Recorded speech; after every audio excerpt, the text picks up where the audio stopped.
What I told you is true from a certain point of view. Those words would haunt Luke Skywalker's mind for years after Obi-Wan had spoke them. And despite all the reasons Luke loved and cherished the memory of his old master, that one line would muddy Luke's feelings about Obi-Wan for a very long time. Greetings again, students of the Force, and welcome back to the archives. We're glad you've returned. What Ben Kenobi told Luke about Vader killing his father was always meant to protect the young Luke's mind. He was not mature enough as a man to accept that as a Jedi, the truth of his parentage. Nevertheless, Obi-Wan told him a blatant lie, and ended up causing Luke far more grief in the long run. Even after Luke had managed to bring his father back from the dark side, Luke could not let go of the resentment that he had for Obi-Wan. Even 7 years later, when he began teaching his own students, Luke would struggle to overcome his buried unforgiveness towards his old master, and that almost cost him dearly. So join us as we open another holocron and explore Luke's difficult time forgiving Obi-Wan for lying about Anakin. Before we get into the actual meat of his feelings though, we wanted to cover exactly why it impacted Luke so greatly.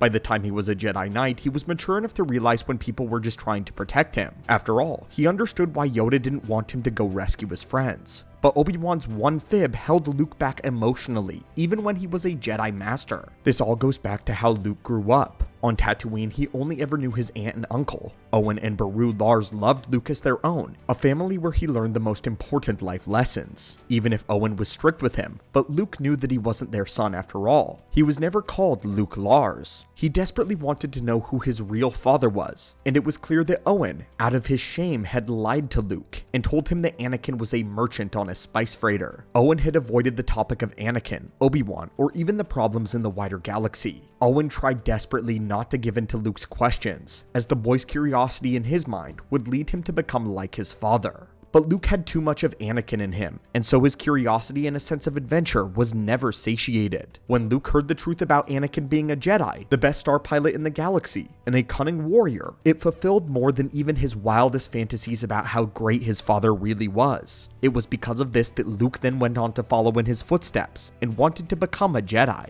and that is exactly what he would say to Yoda. But then the bombshell dropped. The man he had wanted to know his entire life, the man he looked up to and fantasized about since he was a boy, had been betrayed and murdered by Lord Vader, the Dark Lord of the Empire that currently ruled as a tyrant. Luke's friend, Biggs Darklighter, had run off to join the rebellion to fight Vader and his dreadful empire, leaving Luke on Tatooine. At the time, Obi-Wan didn't consider how much Luke looked up to the memory of Anakin, no matter how doctored it was, and therefore, he didn't think about the consequences of lying to Luke. It was this single falsehood that drove Luke to the dark side on Cloud City. Having been completely overmatched and beaten to a pulp, Luke stared into the skull-like mask which reflected nothing but hatred and death. Vader was the monster who killed countless rebels, allowed the destruction of worlds, and who tortured his friends. But then it was revealed that the father, the one that he had loved in retrospect for so long, was Vader beneath that mask. Luke's entire world crashed down around him, echoing a greater force than the Death Star's explosion.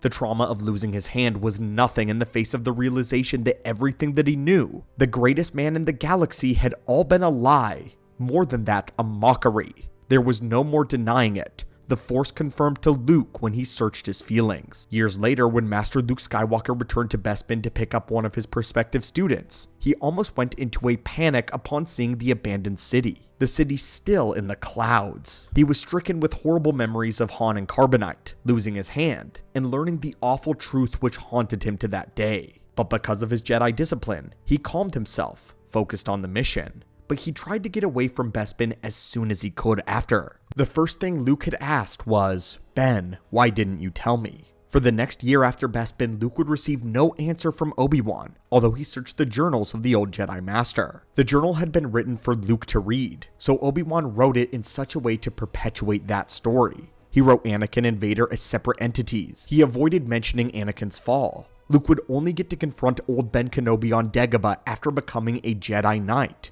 But instead of giving a satisfying answer, or even have Obi-Wan apologize, Obi-Wan doubled down. He dodged Luke's feelings and gave him the excuse, "What I told you was true from a certain point of view." This made Kenobi the target of Luke's resentment. He had been completely caught off guard by the world-shattering revelation of Vader's true identity. He didn't feel that way towards Yoda. Yoda had explained himself. And when Yoda confirmed that Vader had told him was true and that Vader was his father, Yoda only said it was unexpected and unfortunate. Angry, Luke snapped back, "Unfortunate that I know the truth?" However, Yoda denied this, stating that it was actually unfortunate that his training was incomplete and that Luke was not prepared for the burden of the truth. This statement alone means that Yoda was eventually going to be the one to tell Luke what he was not ready to hear, and Yoda would tell him when he was. Had he stayed on Dagobah, he would have had the truth revealed to him, and Luke accepted this. He saw Yoda as someone who was trying to help him, rather than how he viewed Obi-Wan now, someone who wanted to bury the shame of the truth, to bury the shame of their own failings. 7 years after the Battle of Endor, Luke had a nightmare in his Jedi Academy. At this point in his life, the spirit of Exar Kun had begun his reign of terror and entered into the very dream of Grandmaster Luke, attempting to sway him with knowledge of the dark side. In the dream, Exar appeared to Luke in the form of Anakin. We then get the conversation that reveals Luke's hidden unforgiveness towards Obi-Wan. "Do not be deceived, Luke. Do not trust everything you think is truth." Anakin's word carried an odd, distant tilt, like the faint accent of an ancient race. "Obi-Wan lied to you more than once." Luke felt uneasiness well up within him. No matter how much he loved Obi-Wan Kenobi, he knew the old man had not always been completely forthcoming with him. Luke then said, "Yes, I know he hid the truth from me. He told me Darth Vader had killed you, when you really became Vader." Anakin met Luke's gaze with eyes as bottomless as the universe itself. "Was that the only lie that Obi-Wan told you?" Luke responds, "No, he hid other things from me as well." Anakin says, "And Obi-Wan rationalized it as being for your own protection. Did you ask for such protection, Luke?" "No." Luke tried to fight back his uneasiness. "Obi-Wan wanted you to be a student, but he wouldn't allow you the freedom to make your own decision. Did he trust you so little? Do you always agree with his certain point of view?" "No," Luke said, feeling the words swallowed up in doubt. All of Exar's questions as Anakin were meant to lead Luke into more doubt and to stoke his resentment in his Jedi Master.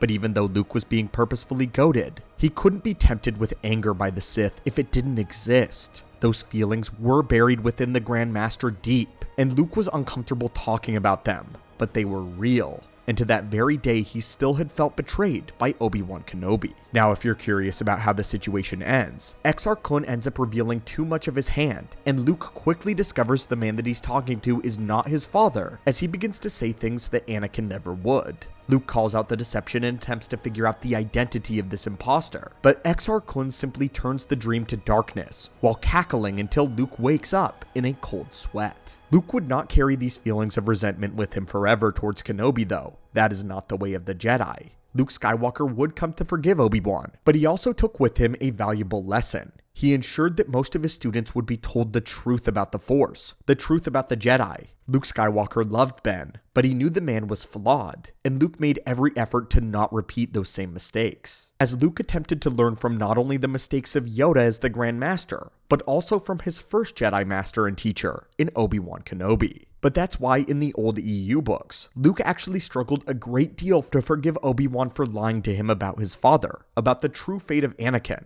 But tell us, had you wondered this before? And of course, what would you have done in Luke's position? Would you be angry at Obi-Wan, or could you forgive him? But now, my friend, the archives are ever at your disposal. May the Force guide you as you leave the archives today. Carry the wisdom you've gained with you, and allow it to illuminate your journey ahead.